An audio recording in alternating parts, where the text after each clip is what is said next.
Hello and welcome to the video of the success principles of the Catapult Your Career program.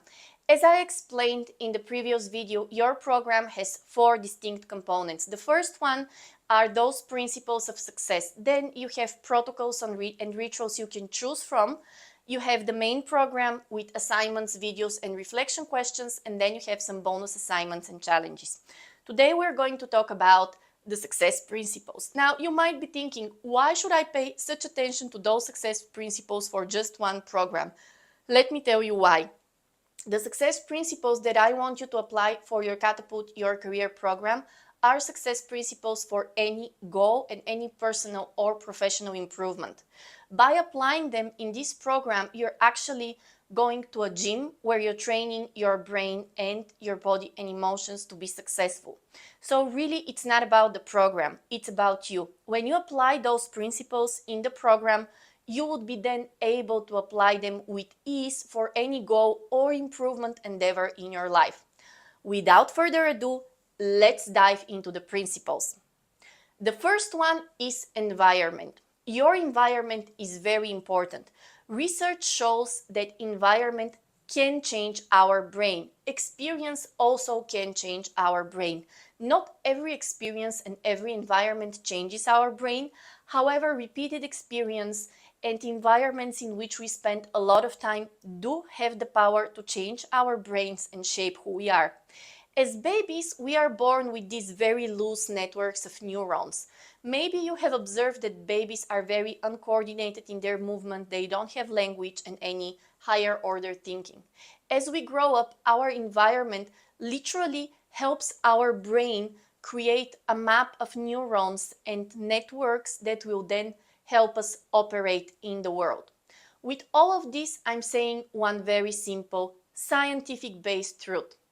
Your environment shapes who you are. So the first principle of success is for you to proactively design your environment.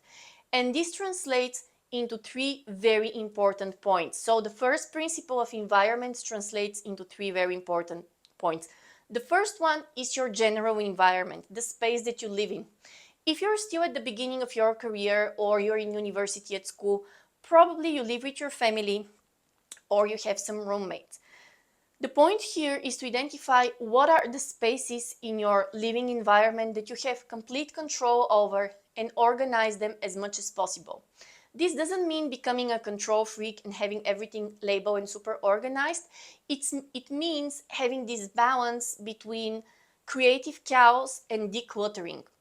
Even in ancient Chinese philosophy, Feng Shui, it's said that if you have a lot of clutter and unused objects in your life, your energy will be stuck.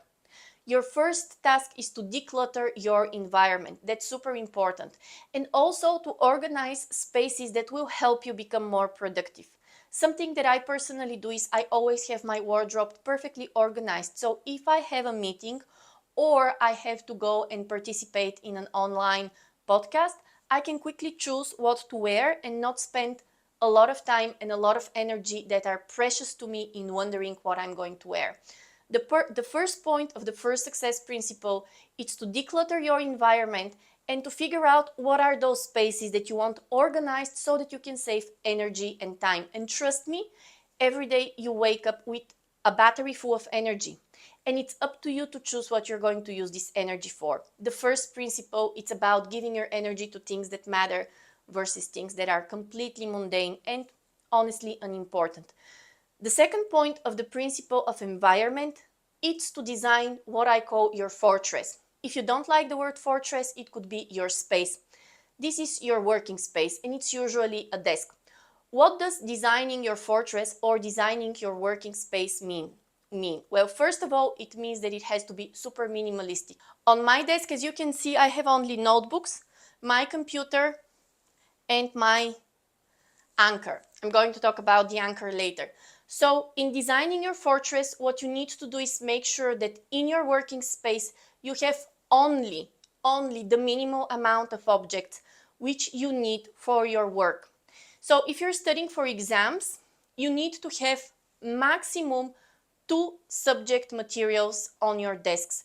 So let's say that you are in a journalism and creative writing course. So you're going to have your social studies materials and then your creative writing materials, and the rest are going to be in a library. Also, if you're at university or if you're studying, I very much suggest that you organize your library or where you keep your books. And trust me, this will improve your performance great. So the second point of the principal environment is to design your fortress. Make sure that on your desk you have only necessary objects and something that I call an anchor. This is my anchor. I bought it the first time I went to Egypt. As a child, I was completely obsessed with Egyptian culture and Egyptian mythology. So the first time I went to Egypt, I bought this little pyramid to kind of remind me of my childhood passion. The anchor is an object that brings positive emotion and inspiration to you. The reason why I use this particular anchor in my life is to remind me that more than 6,000 years ago, people have done work that still mesmerizes and impresses others. So I would like to create work that will long live after I'm gone. And this is what this little pyramid reminds me of. It reminds me of the great Egyptian civilization. So your anchor, it's an object that brings out motivation, positive emotion, and inspiration. And designing your fortress is the second point of the environment principle. The third point are the people that are around you.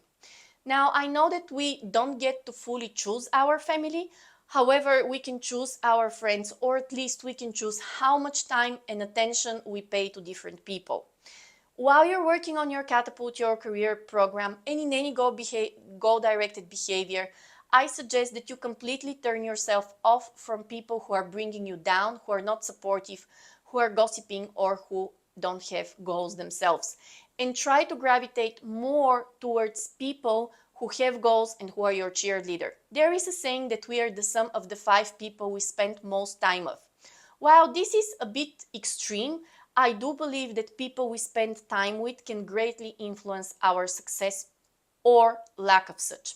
So the third point of the principle of environment is for you to surround yourself while you're working on your program or focusing on something that matters to you, mostly with people who are positive, who share big ideas versus gossiping, and who are your cheerleaders. So this was the first principle of success environment, with its 3 points. Now let's move to the second principle of success, starting protocol. From experience in our focus groups and interviews that we led, we know that the most difficult part for many young people is to start working on their goal.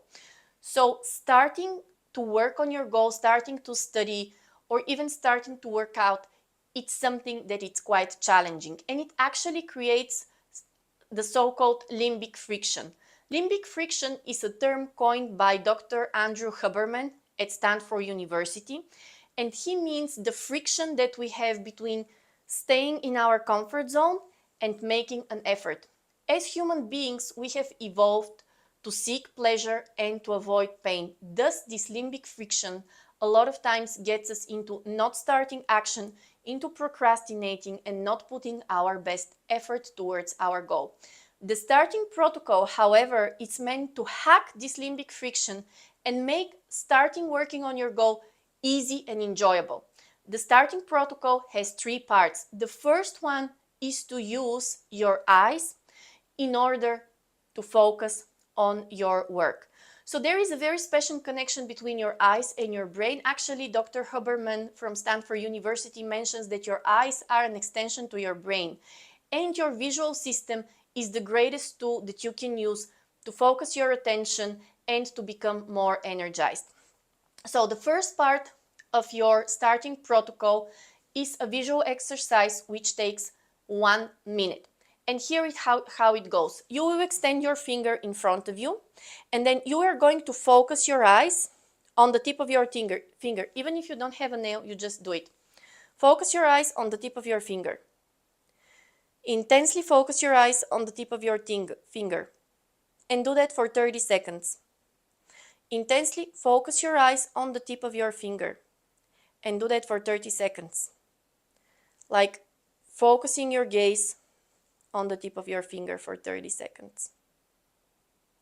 Remove your finger, and now try to see everything that's in the room around you. So this is kind of sharp focus in one point and then zooming out and seeing everything that's around you. So you're going with this sharp focus for 30 seconds, the tip of your finger, and then for another 30 seconds, you're just zooming out and trying to see and perceive everything that's around you.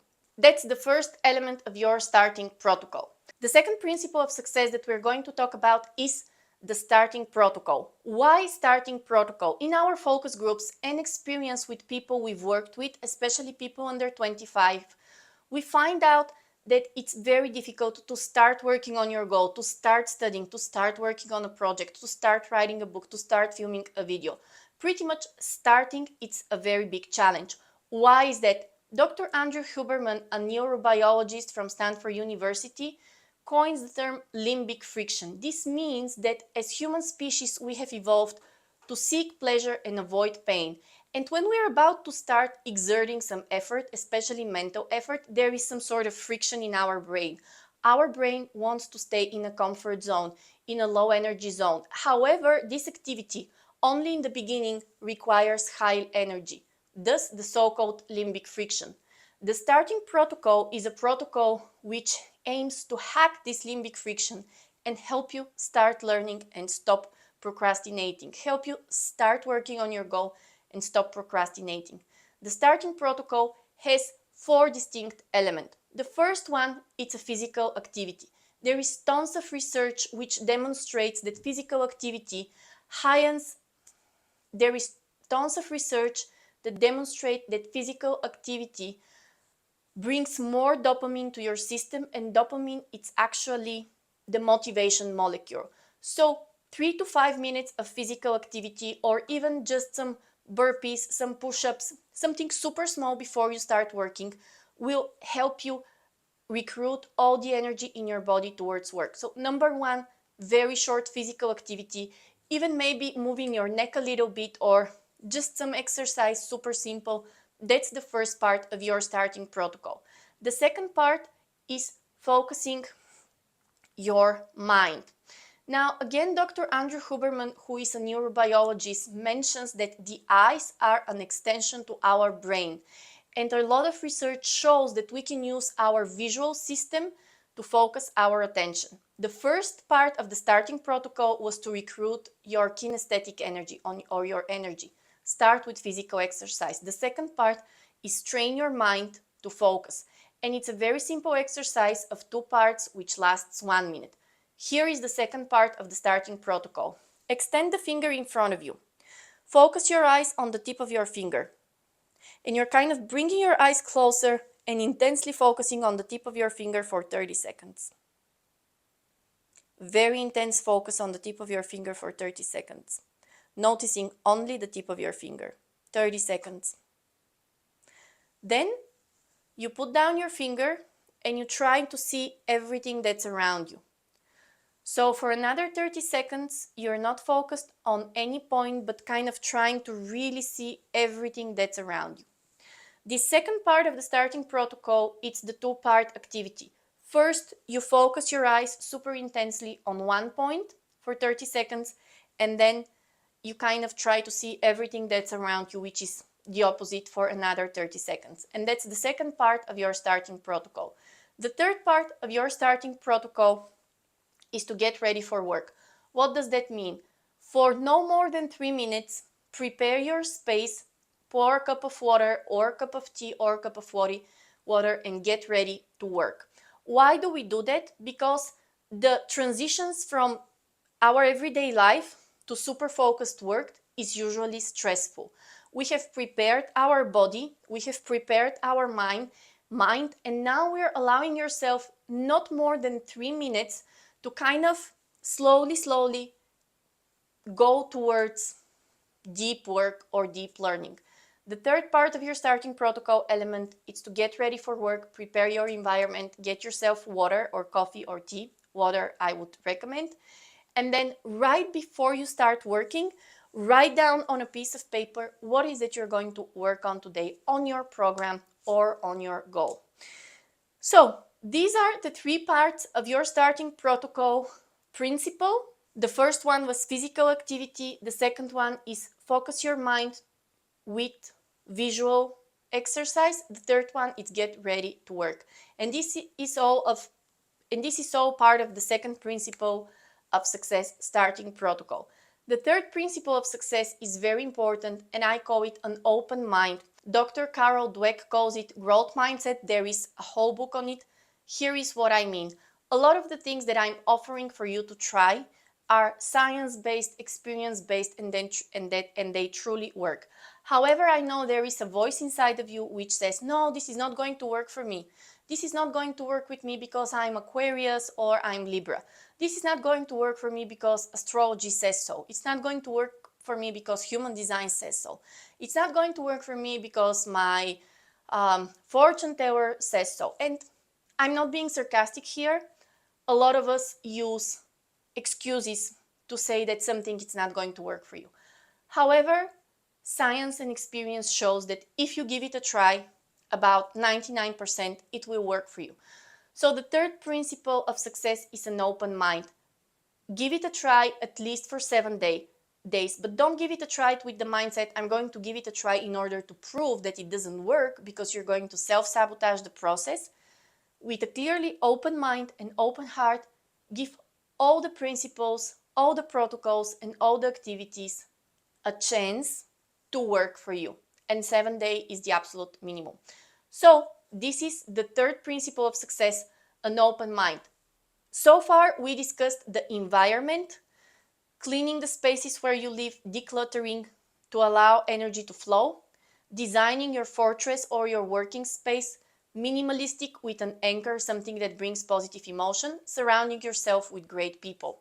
The second principle was the starting protocol in order to overcome limbic friction and make starting to work on a goal-directed behavior easy and enjoyable. The starting protocol has 3 exercises: physical exercise, visual exercise, getting ready to work. The third principle, and probably one of the most important ones, was open mind. Give yourself a chance for these things to work for you. Try with an open heart and open mind. And we are going towards the fourth and final principle of success for level 1. The fourth principle of success is schedule and track. What does that mean? Well, it means that you need to schedule when you're going to work on your Catapult, your career program, and track your progress. So the fourth principle, schedule and track, as its name suggests, has 2 aspects. The first one is to schedule your work. At the beginning of each week, schedule when you're going to work on the Catapult Your Career program. You can also make a regular schedule. Every Wednesday from 2 to 3 p.m. and every Thursday from 9 to 10 a.m. I'm going to work on my Catapult Your Career program or on my goals. So schedule the important things that you're going to do. You can schedule this on a weekly basis, or you can make it regular. I recommend that you do that on a weekly basis. When you schedule when you're going to work on your Catapult Your Career program or your priority, make sure that you choose a day which is typically not a very busy day. So if you have days in which you exercise, or days which you go to certain programs, or days with a lot of university activities, try to find a day which is usually not so crowded and schedule work there. Scheduling is only the first part of the equation. The second and probably most important part is to track. You have a scorecard in your program which you can print out and track your progress. And I very much recommend that you do so, because it's going to boost your motivation, but also it's going to give you an idea of how you're moving through the program and how much time you need to schedule for the program. When you track your progress, I also suggest that every now and then you give yourself an award. So every other time when you're progressing, just give yourself an award. Research shows that the so-called intermittent rewards, or rewards which are asymmetrical, work miracles. I'm going to publish some of these researches in this video or in your program. But pretty much if every now and then you reward yourself for progress, you are improving the chances of success by a factor of 4, and that's really, really a lot. So schedule and track your work on the Catapult Your Career program or any behavior. Within the Map Your Success program, in level 2, you're going to see the goal setting archetype. Within the goal setting archetype, you will also learn what is the most natural way for you to schedule work and to focus on your priorities. But this comes in Map Your Success program level 2. So thank you for bearing with me with the 4 principles of success: environment, starting protocol, open mind, schedule and track. Right after this video, open your workbook and complete the checklist. It's going to take some time because you need to declutter your life and your spaces. You need to design your fortress, your working environment. You need to schedule and track, and then you need to probably write down on a piece of paper the starting protocol so that you can start with it every time you're going to work on the program or any important behavior.